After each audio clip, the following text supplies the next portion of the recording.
से खबर जहां रोजगार देने में अब मध्य प्रदेश दूसरे नंबर पर आ चुका है। सेंटर फॉर मॉनेटरी इकोनॉमी की रिपोर्ट के मुताबिक प्रदेश में बेरोजगारी दर अब 1.4% पहुंच गया है।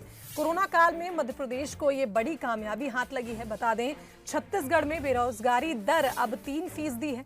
छत्तीसगढ़ रोजगार देने में टॉप 10 प्रदेश में शामिल है। तो रोजगार देने में मध्य प्रदेश अब दूसरे नंबर पर पहुंच गया है। सेंटर फॉर मॉनेटरी इकोनॉमी की रिपोर्ट में ये बात सामने आई। तो कोरोना काल के दौरान एक तरफ जहां देश आर्थिक महामारी से जूझ रहा है, तो वहीं दूसरी तरफ बेरोजगारों की संख्या में वृद्धि होती जा रही थी। और हालांकि इस बीच कई रिपोर्ट्स भी सामने आई और अब मध्य प्रदेश सरकार की एक बड़ी कामयाबी सामने आई है कि प्रदेश में बेरोजगारी दर अब 1.4% पहुंच गया है। तो सेंटर फॉर मॉनेटरी इकोनॉमी की रिपोर्ट के मुताबिक रोजगार देने में मध्य प्रदेश दूसरे नंबर पर पहुंच गया है।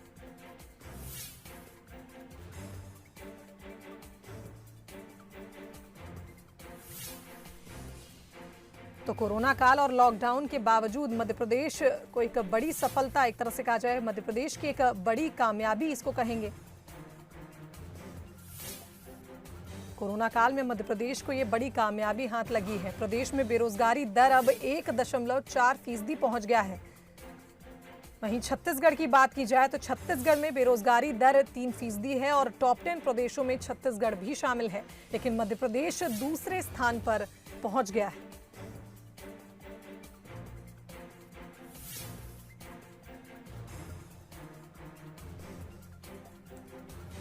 तो इस खबर पर हमारे साथ न्यूज हेड शरद द्विवेदी जी फोन लाइन पर जुड़ गए हैं। शरद जी, आपसे जानना चाहेंगे, कोरोना काल में एक बड़ी कामयाबी प्रदेश के लिए, क्योंकि रोजगार देने में मध्य प्रदेश अब दूसरे नंबर पर पहुंच गया है और बेरोजगारी की दर की बात की जाए तो ये 1.4% पहुंच गई है।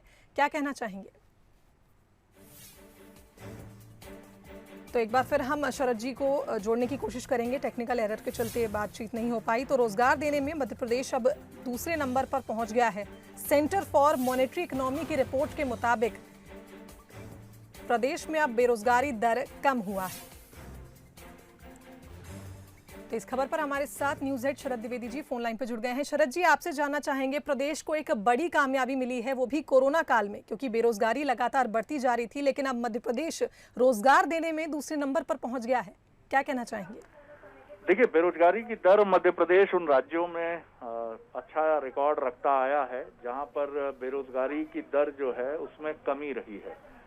मध्य प्रदेश दूसरा क्रम उसका रहा है और ये क्रम इस बार भी उसने बनाकर रखा है। और जटिल परिस्थितियों के बीच में मध्य प्रदेश में बेरोजगारी की दर 1.6 है, जो देश में उसको दूसरे क्रम पर रखती है। पहले क्रम पर आसाम है जी। और उसके बाद पूर्वोत्तर के कुछ और भी राज्य हैं। उड़ीसा भी काफी कम बेरोजगारी दर वाला राज्य है। तो ये एक अच्छी, मध्य प्रदेश को एक अच्छी स्टैंडिंग मिली हुई है इसमें। इसके पहले के वर्षों में भी, 1-2 वर्षों में भी ये स्थिति मध्य प्रदेश के साथ जुड़ी रही है।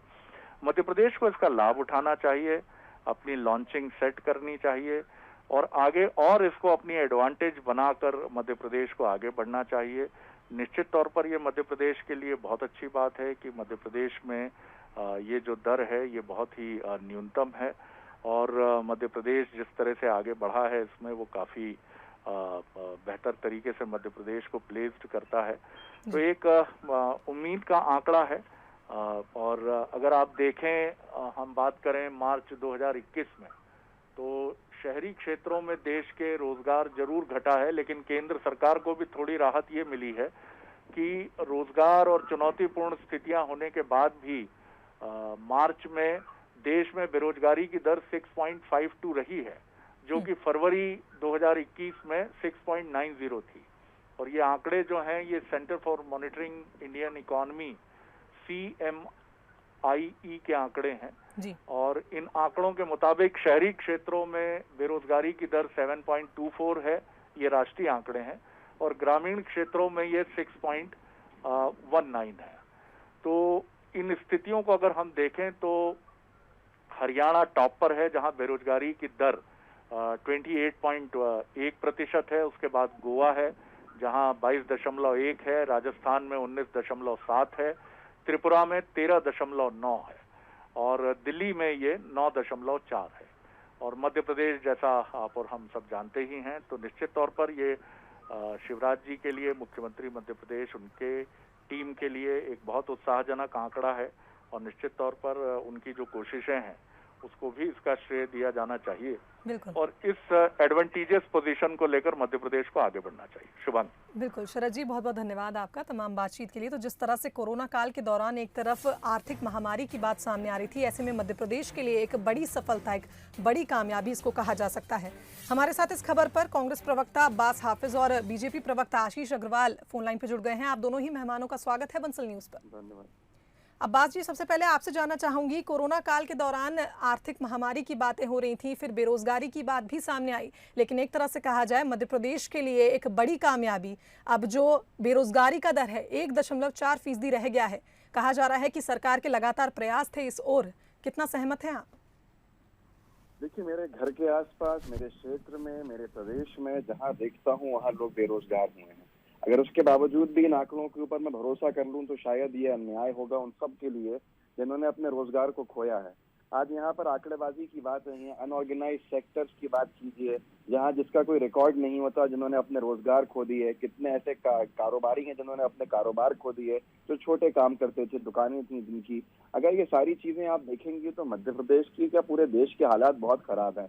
और ऐसे हालात के अंदर मध्य प्रदेश की सरकार के कौन से ऐसे कदम थे, मैं चाहूंगा जब आशीष जी, बहुत काबिल मेरे दोस्त हैं, वो जब बोले तो बताएं कि मध्य प्रदेश की सरकार ने कौन से ऐसे कदम उठाए थे जिससे 1 साल के अंदर बेरोजगारी इतनी खत्म हो गई। आंकड़ेबाजी से हम जीत जाएं ये नहीं होता है। आज धरातल पे काम होना बहुत जरूरी है। हो सकता है कि कुछ लोगों को रोजगार मिला हो, मैं नहीं इससे असहमति अपनी दर्ज नहीं कर रहा, लेकिन मध्य प्रदेश की सरकार जो पिछले 1 साल में कोविड महामारी में लॉकडाउन दिखाती रही, और मजबूरी भी थी उसकी, मैं यह भी नहीं कह रहा कि जबरदस्ती, ऐसा क्या कर दिया उस दौरान क्या बेरोजगारी कम हो जाए, ये मानना थोड़ा दिल गवारा नहीं करता इस चीज को, कि जब पूरे देश के अंदर तालाबंदी रही हो, उसके साथ साथ पूरे देश के अंदर कारोबार बंद होने के कगार पे रहे, लोगों को आधी तनख्वाहों पर कर दिया गया है। हम सब जानते हैं इस चीज को, सबके परिवारों ने ये चीज देखी है, आम जनता ने इस चीज को देखा है। तो ऐसे हालात के अंदर बेरोजगारी का रजिस्ट्रेशन नहीं हुआ या बेरोजगारी ऐसी कम हो गई, ये समझ से परे है। जी अब्बास जी, आशीष जी आपसे जानना चाहेंगे, सवाल किया है अब्बास जी ने कि हमें उन प्रयासों के बारे में जानना है जिसके चलते ये आंकड़े सामने आए हैं, क्या कहना चाहेंगे?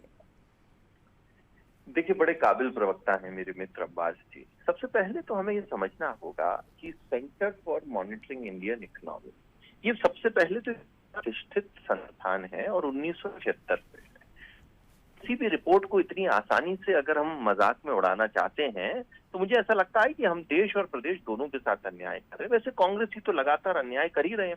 जब वो उस वेरिएंट को, जिसको WHO 3.1.617 कहता है, उसको इंडियन कोरोना कहते हैं, और वो टूल किट निकल के आती है, तो निश्चित ही इनके अन्याय तो सामने है। ये डेटा क्या है, ये रिपोर्ट क्या है, सबसे पहले इसको नहीं समझेंगे उससे पहले अगर कांग्रेस ही अगर उस पर आपत्ति उठाना शुरू कर देंगे तो निश्चित ही इनकी भावनाओं पे प्रश्न चिन्ह उठने लगेंगे कि ऐसी क्या मजबूरी है कि अगर मध्य प्रदेश रिलेटिवली दूसरे प्रदेशों से बेहतर कर रहा है तो ये उसको स्वीकारना नहीं चाहते। तो निश्चित ये तय तो करना पड़ेगा कि मनोबल तोड़ने की लड़ाई कांग्रेसी कब तक लेके चलेंगे। ये जो रिपोर्ट है ये रिलेटिव है, ये रिलेटिव है कि किस जगह कितने एम्प्लॉयमेंट जनरेशन हुए और किस जगह कम हुए। अगर रिलेटिवली मध्य प्रदेश ने इस लॉकडाउन में बेहतर किया तो हमें उसको स्वीकारना चाहिए, हमें सकारात्मक विपक्ष के रूप में सरकार की पीठ थपथपानी चाहिए। परंतु हम तो हर चीज पर अगर आलोचक की भूमिका में दिखेंगे तो मुझे लगता है ठीक नहीं है। अब वो कौन से कारण है, तो वो कौन से कारण एकदम नहीं आते। किसी भी इकोनॉमी में अगर कोई भी एक आपको बदलाव दिखते हैं तो वो एक का एक नहीं होते। 23 मार्च 2020 से जब से शिवराज सिंह जी चौहान ने सरकार संभाली है और अंतिम व्यक्ति के हाथ में पहुंचाने वाली जो योजनाओं को प्रारंभ किया ताकि पैसा अंतिम व्यक्ति तक पहुंचे, तो वो जब लौट के आता है तो निश्चित ही जो आधार होता है इकोनॉमी का वो मजबूत होता है। और ये अभी से नहीं, आप जनवरी से अगर हमारा GST टैक्स अगर देखें तो उसमें हम अव्वल रहे हैं। उसका कारण ही ये है कि मध्य प्रदेश ठीक दिशा में बढ़ रहा है और उसी के परिणाम आपको अभी आते हुए दिख रहे हैं। जी अब्बास जी, मैं इतनी सी बात कहूंगा। देखिए आशीष जी से मैंने प्रयासों की बात कही थी, प्रयास बता नहीं पाए, वो ठीक है, छोड़ देते क्योंकि प्रयास किए नहीं गए। सुन लीजिए आशीष जी सुन लीजिए, इसी संस्थान की रिपोर्ट आई थी जब कमलनाथ सरकार को 9 महीने हुए थे और 9 महीने के अंदर 40% बेरोजगारी में गिरावट की बात इस सर्वे ने कहा था। लेकिन उस वक्त पूरी भारतीय जनता पार्टी मैदान में थी और उस वक्त आप इस रिपोर्ट को क्रिटिसाइज करते थे कि ऐसा क्या हो गया। आपने तो उस पर ताली बजाई है ना अब्बास भाई।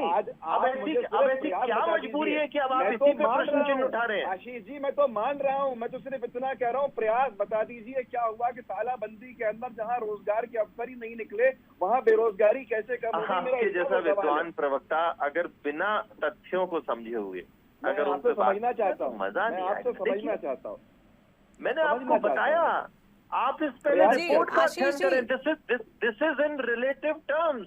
23 मार्च जी आशीष जी, अब्बास जी, आप दोनों का बहुत बहुत धन्यवाद इस खबर पर बातचीत के लिए, क्योंकि जिस तरह से कहा जाए रोजगार देने में मध्य प्रदेश दूसरे नंबर पर आया है और ये report centre for monetary economy की रिपोर्ट है, तो इस पर सियासत होना ठीक नहीं होगा। तो कोरोना काल के दौरान एक तरफ जहां आर्थिक महामारी से हम जूझ रहे थे, ऐसे में एक पॉजिटिव खबर, एक सुखद खबर मध्य प्रदेश वासियों के लिए।